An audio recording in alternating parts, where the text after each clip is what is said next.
कक्षा 9वीं के बच्चे सभी जानते हैं बेटा कि मैंने फर्स्ट पार्ट वीडियो में आधे पाठ को पढ़ाया है। पाठ हमारा चल रहा है दो बैलों की कथा। ठीक है, 9वीं कक्षा के लिए सेकंड पार्ट में मैं पाठ के आगे के हिस्से को पढ़ाने जा रही हूँ। कांजी हाउस के विषय में बताया वो स्थान जहाँ पशुओं को रखा जाता है।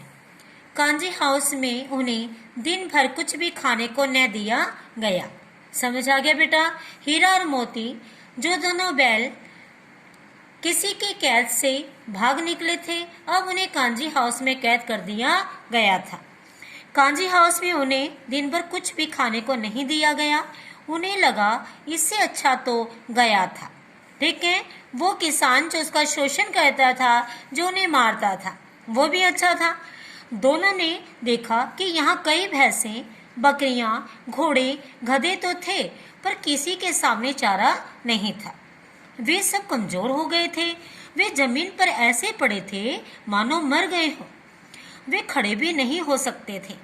यहाँ दिन भर चारा न मिलने से हीरा और मोती ने दीवार की मिट्टी चाटनी शुरू कर दी। बेचारे दोनों बैल भूखे मरते क्या न करते।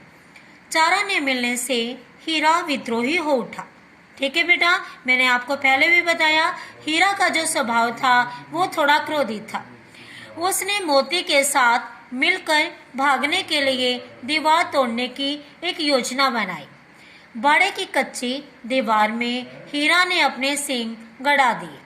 उससे मिट्टी का एक चिपट निकल पड़ा, अर्थात मिट्टी का कोई थोड़ा सा टुकड़ा नीचे गिर गया, जिससे उनका साहस बढ़ गया।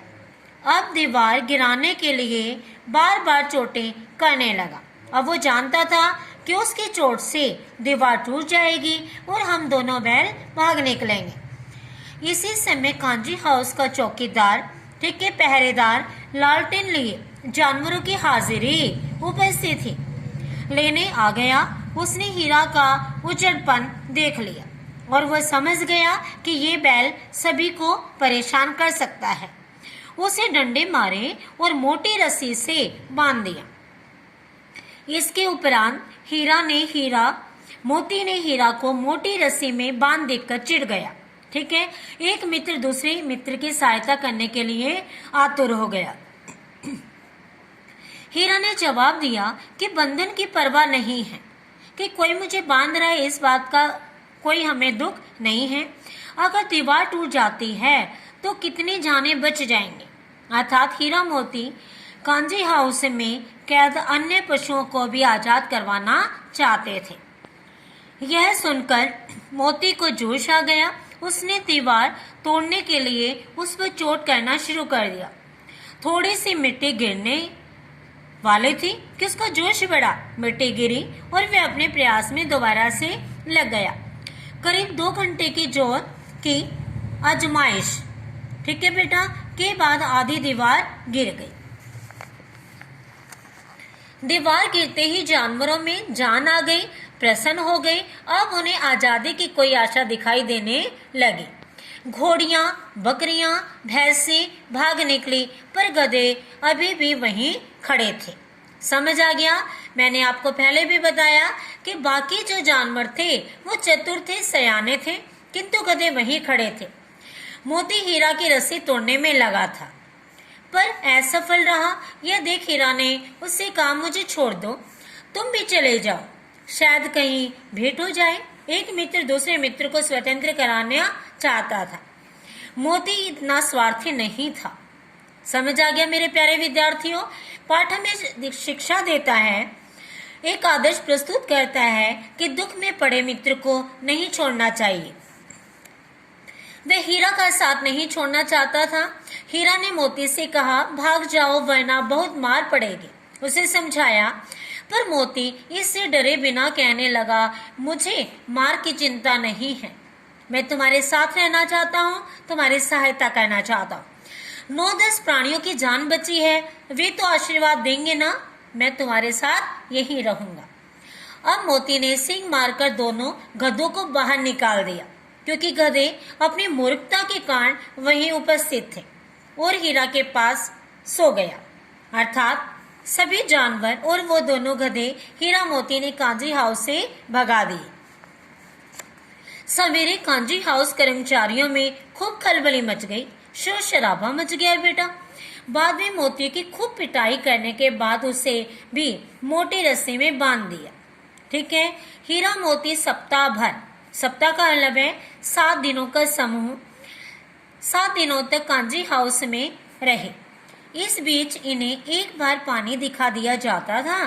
चारा न मिलने से दोनों बेहद दुर्बल होते जा रहे थे। इस तरह की प्रणाली वो सजा के रूप में स्वीकार कर रहे थे। एक दिन उनकी नीलामी के लिए वहां 50-60 लोग एकत्रित हो गए। ठीक है बेटा, नीलामी इन दोनों बैलों के बेचने के लिए एक रकम लगाई गई। कितने व्यक्तियों का समूह आया? 50 और 60। ऐसे दुर्बल बैलों को खरीदने वाला कोई नहीं था। एक दड़ियल व्यक्ति, दड़ियल का अर्थ है दाढ़ी वाला व्यक्ति, उनके खोलों को गोदकर मुंशी से बात करने लगा। ठीक है, शरीर को हाथ लगा के देखने लगा, चमड़ी है या नहीं, काम आएंगे या नहीं। हीरा मोती समझ गए कि यह दड़ियल कौन है, यह कसाई है और उन्हें क्यों टटोल रहा है। उसी ने नीलामी में हीरा मोती को खरीद लिया था। नीलाम हो जाने के बाद दोनों मित्र दड़ियल के साथ चले गए। वे डर के मारे कांप रहे थे। उन्हें लग रहा था मृत्यु उनके समक्ष तांडव कर रही है। भय के कारण वे तेजी से चलते जा रहे थे क्योंकि दड़ियल उन्हें डंडा मार रहा था। ठीक है बेटा, भय के सामने भूत भी नाचते हैं। वे अपने भाग्य को कोस रहे थे। रास्ते में उन्हें प्रसन्नता से घास चढ़ते उछलते कूदते जानवरों का झुंड भी दिखाई दिया। हीरा मोती ने सोचा कि सब कितने स्वार्थी हैं। उन्हें अपने इन दोनों दुखी भाइयों की चिंता नहीं थी। ठीक है कि यहाँ ये घास चर रहे हैं और हम क्या करें, किंतु इन भाइयों की चिंता नहीं थी। अचानक दोनों को रास्ते में कुछ परिचित सा लगा। चलते चलते एक ऐसे रास्ते को प्राप्त कर रहे थे कि वो रास्ता हीरा मोती ने पहले देखा हुआ था। यहीं से गया उन्हें ले गया था। समझ आ गया बच्चे? यहाँ हीरा मोती उस रास्ते को जान गए हैं। अब तो बाग और गांव भी परिचित सा लगने लगा। उनकी चाल तेज हो गई। मोती ने कहा, हमारा घर निकट आ गया है, घबराने की आवश्यकता नहीं है। दोनों उन्मुक्त बछड़ों की भांति, उन्मुक्त का मतलब होता है बेटा आजाद स्वतंत्र बछड़े, जैसे गाय के बछड़े कुलेल करते हैं, प्रसन्नचित होकर भागते दौड़ते हैं। कुलेल करते थान पर आ पहुंचे। दड़ियल भी उनके पीछे आ रहा था। जिस व्यक्ति ने उन दोनों को खरीदा था अब वो उनके पीछे था, किंतु हीरा मोती अपने गांव के समीप अपने स्थान आ गए थे। अपने बैलों को देख झूरी ने उन्हें गले लगा लिया। ठीक है बेटा, जो मालिक, जो स्वामी अलग हो गया था अब हीरा मोती को मिल गया था। अब दोनों में से एक झूरी का हाथ चाट रहा था। इस पंक्ति का अर्थ है बेटा कि जो पशु होते हैं वो चाटकर अपने स्नेह को दर्शाते हैं। दड़ियल ने आगे बढ़कर जैसे ही रस्सियां पकड़ी, झूरी ने कहा, ये मेरे बैल हैं। दड़ियल ने कहा, मैं इन्हें मवेशी खाने से नीलामी करके लेकर आ रहा हूं। इसी समय मोती ने सींग चलाए। समझ आ गया बेटा? यहाँ बैलों ने भी अपना प्रतिशोध प्रकट किया। दड़ियल पीछे हटा और भागा। मोती पीछे दौड़ा। वह गांव के बाहर जाकर दड़ियल का रास्ता देख रहा था। ठीक है, क्योंकि दड़ियल को वो खदेड़ देना चाहते थे, अर्थात भगा देना चाहते थे। दड़ियल दूर खड़ा गालियां देते हुए पत्थर फेंक रहा था। उसके वश में, उसके हाथ में इसके अतिरिक्त कोई चारा नहीं था। लोग यह तमाशा देखकर हंस रहे थे।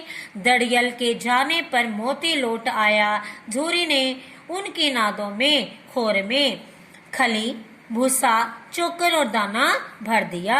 जो पशुओं का चारा होता है वो खली, भूसा और चोकर, दाना आदि। दोनों मित्र चारा खाने लगे। बच्चे तमाशा देख रहे थे। गांव में खुशी छा गई। उसी समय मालकिन ने आकर उनके माथे चूम लिए। इस पाठ से शिक्षा मिलती है अंत समय में, आखिरी चरण में जो झूरी की पत्नी हैं, उन्होंने भी हीरा मोती के स्नेह को स्वीकार किया। समझ आ गया बेटा? अब मैं आपको ये बताना चाहती हूँ कि दो बैलों की कथा में प्रेमचंद ने किसान और जानवरों के बीच में जो भावनात्मक संबंध होते हैं उन्हें दर्शाने का प्रयास किया है। ये मूक प्राणी सदैव हमारे स्नेह और प्रेम की आशा के पात्र बने रहते हैं। हमें जानवरों से दुर्व्यवहार नहीं करना चाहिए। सही मायने में जानवरों के पास वो वाणी नहीं, किंतु वो स्नेह है जो मनुष्य उन स्नेह से सदा अपरिचित रह जाते हैं। ठीक है बेटा, इस वीडियो के बाद और जो मैंने पहले वीडियो सेंड की थी, आपको उन दोनों वीडियोस में केवल पाठ को पढ़ना है, समझना है। उसके बाद जो दिए गए अभ्यास के प्रश्न हैं, आप इन प्रश्नों के उत्तरों को कंठस्थ करेंगे।